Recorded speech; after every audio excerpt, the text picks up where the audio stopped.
Yes, that was an incredible reunion after almost 30 years. But anyway, I returned to the church after 10 years of banging my head out there in the streets in 1980. And in 1983, I became a literature evangelist. Praise the Lord. Hallelujah.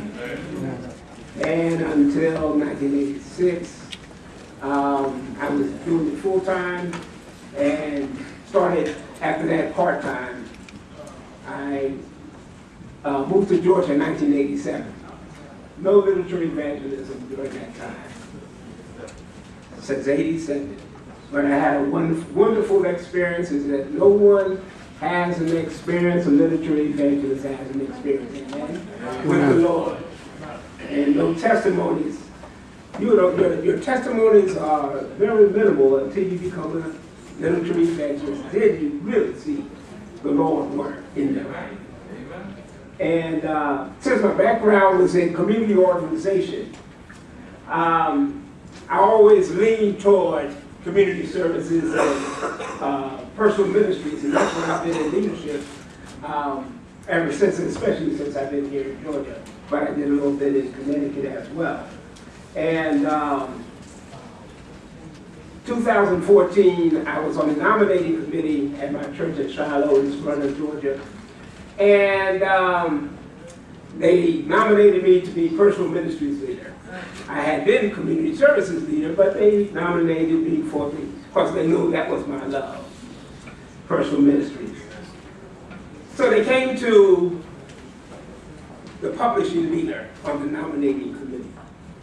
Now, those who, at churches where there are where there are publishing leaders, maybe you know this, maybe it's your experience, maybe not, but all the churches that I have been to, the publishing leader is just a job that they fill because they need somebody to be in that position.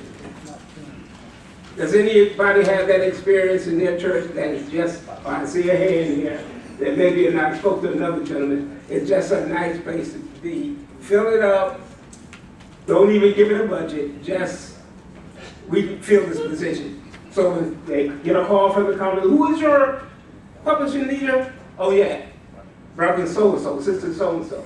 Anyway, I cautioned them that once they elect somebody in this position, you need to fund them, yes, and you need to support them. Amen. And so anyway, already having a position nominated for, they couldn't think of anybody who had any excitement about literature, and they knew my background. They said, well, okay, well, why don't you do it, Elder Clark?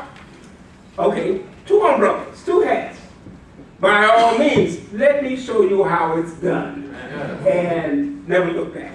So anyway, first thing on the agenda was, first of all, I combined the efforts of Natural Fit, personal ministry, publishing. It's a perfect fit. Amen. If you are in your church as a publishing leader, work closely with personal ministries. It's almost the same job, with a little wings to it. Amen? Yes. And so, matter of fact, publishing, if it's done right, will make personal ministries look good. Amen? Amen? All right? We just got to do it right. And so, anyway, it just fortunately, we have a personal ministries leader who's also a publishing leader. A lot of work, but I'm retired, so I got plenty of time. All right. So anyway, first order of business was plan a day when you, we have every first Sabbath is outreach day. So what we did was we were going to kick off the evangelism program in 2015, and I was looking for someone to speak. Pastor was going to be away. I contacted Pastor McRoy. He was unavailable. He put me in touch with Will Smith. Unfortunately, the doctor wasn't available. He said, but I got this guy. And his name is Keith Reed. First thing that out of my mind. Keith Reed. I know that name. Where's Keith Reed? Keith Reed. And unfolded some of the memories. Keith Reed came to mind. I can see his face in my mind. Yes, I know Keith Reed. And so anyway, we had this reunion on the phone, and then I walked down memory lane and all this stuff. And Keith came to speak at our church to kick off our evangelism. Had no idea that he was going to speak when he preached. He would make an appeal for literature evangelism. Now, you can ask for more than that. Well, he encouraged the saints to go out our evangelism day, kicked off evangelism. We went out into the community. We have this thing. We have red T-shirts also, but it has SWAT. And the name of our church is Shiloh. Many of you may call SWAT Soul Winning Action Team. Well, we were the Shiloh Soul Winning Action Team. And since I was also the prayer ministries leader, I combined our prayer team with this. And so we have Shiloh Witnessing Action Team, Prayer Patrol, and SWAT on the back. But we have red shirts so we're not confused with the police department. And, and so anyway, went out that day. We had 30 plus people go out that day. Praying, we were offering prayer in the community and passing out votes. Praying for families and passing out votes. Combining personal ministries with the literature work. And so, and I said his appeal. When he made his appeal, he made the appeal for a literature evangelist. I had no idea that's what you were going to do, but it was right where we were going. 6 people came forward. Part of our team is here today. We're going to ask you just wave your hands. Just wave your hands. This is the Shiloh. Sister Clark, I didn't see you wave your hand. Okay.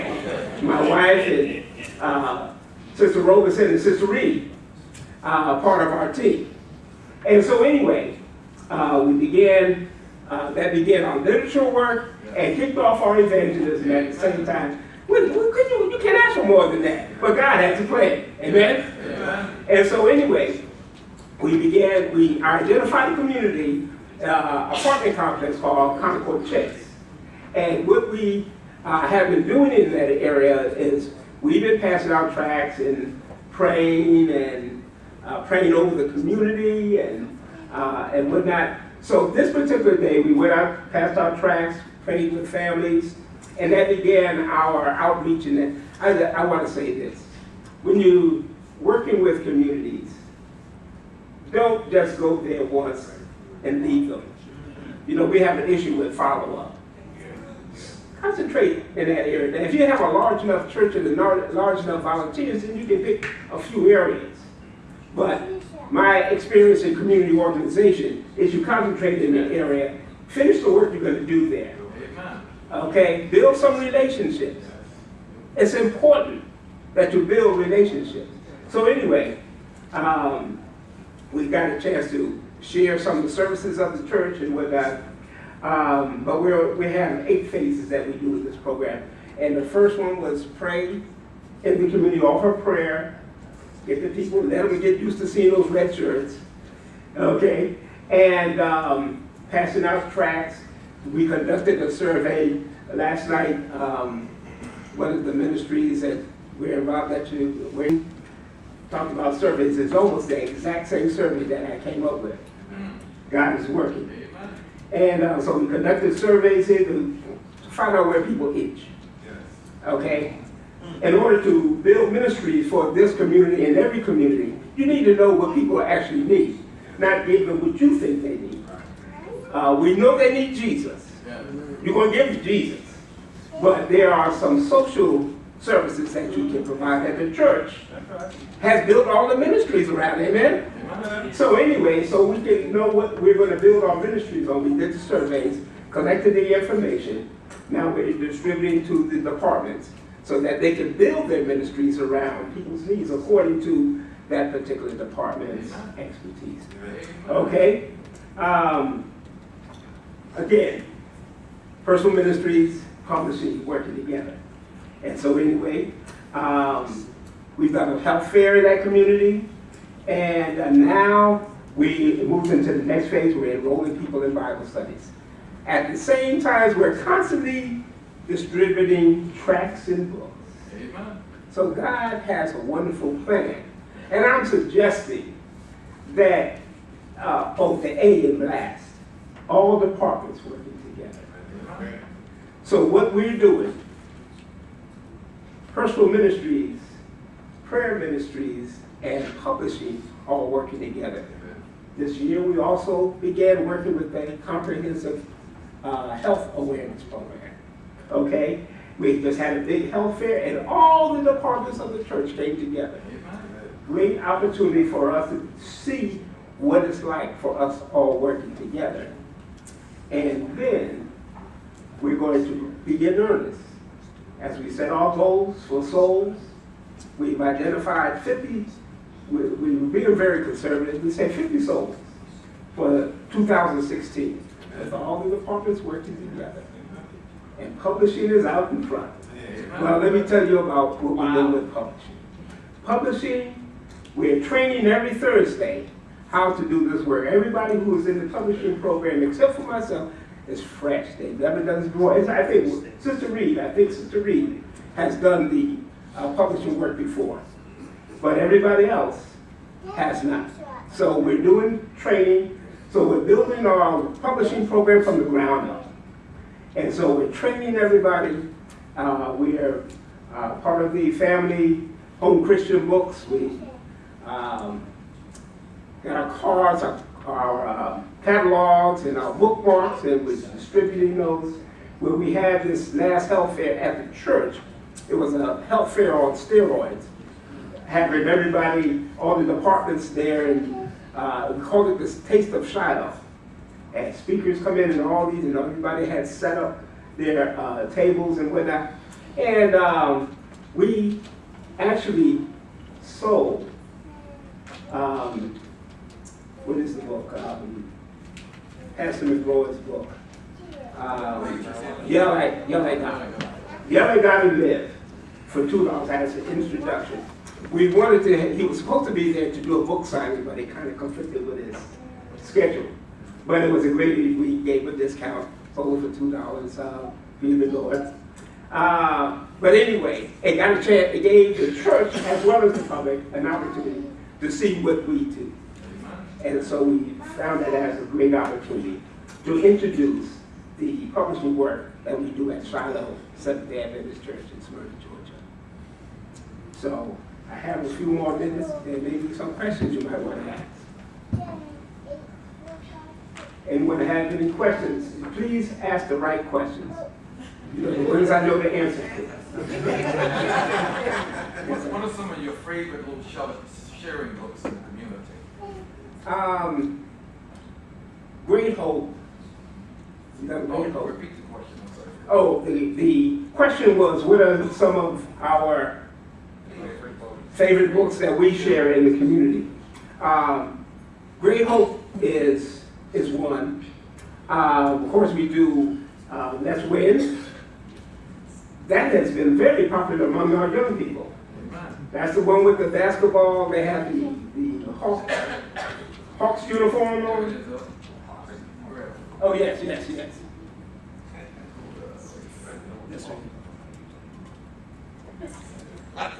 Win. Steps of Christ. Steps of Christ for the sports-oriented audience and young people. Okay? I put them in our book racks in the church. And these are ones that go the fastest. I can't keep these in the racks. Okay? But we do Bible answers. We do, just literature.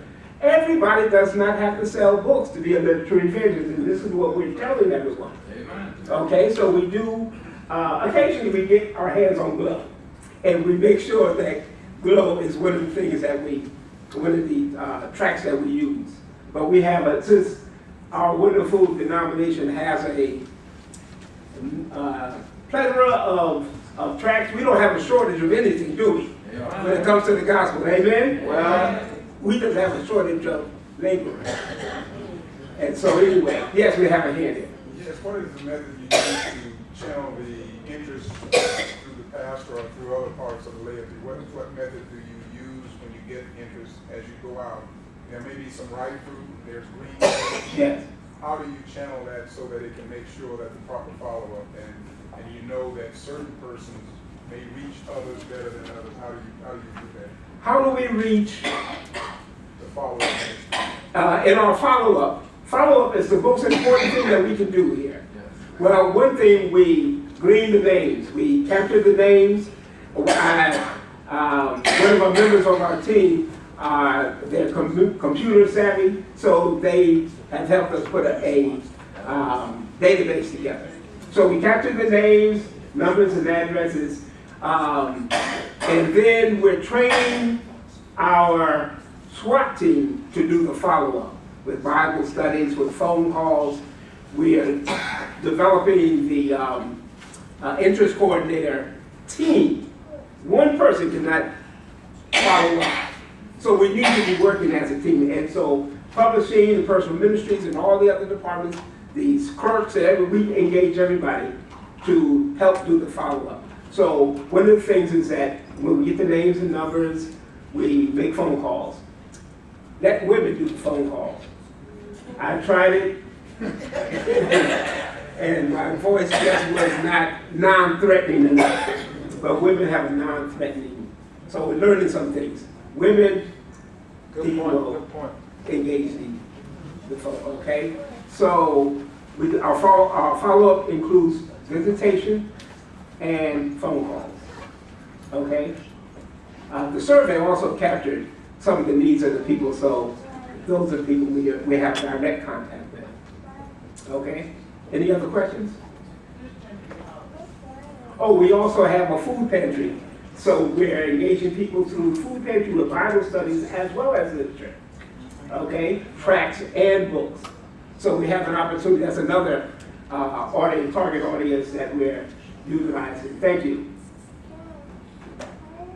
Yes? Do you use maps to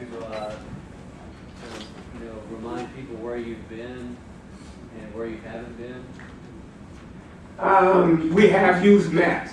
We have actually displayed maps in the pastor's study. I don't know what happened to that map that we used, but I think because we identified one or two neighborhoods for right now, just to get the church focusing on a community, we just did away with the maps, but the map is still available for us to, or that method or that process is still available, so that we know what we have accomplished in the different areas surrounding our neighborhood. Okay? Couple more hands, yes. Right questions now. Can I ask the right question? What gauge or criteria do you use to let you know that, okay, I'm finished with this community, now I can move on to another? We have several phases. Oh, yes. I'm sorry. This is new for me. I'm usually straightforward. But anyway, what criteria or what gauge? Yes. Do we know when we have completed the work in the community? When the manager of the community is baptized? No.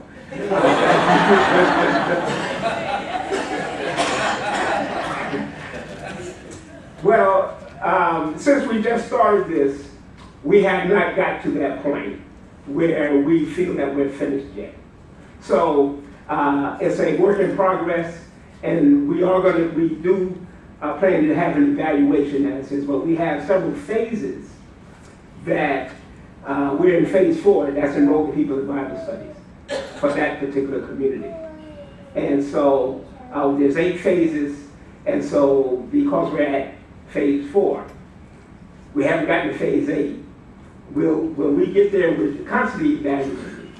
So we don't know what we're going to do just yet in order to move to another community. But we're going to try where we're going at this juncture of the game to reach phase 8.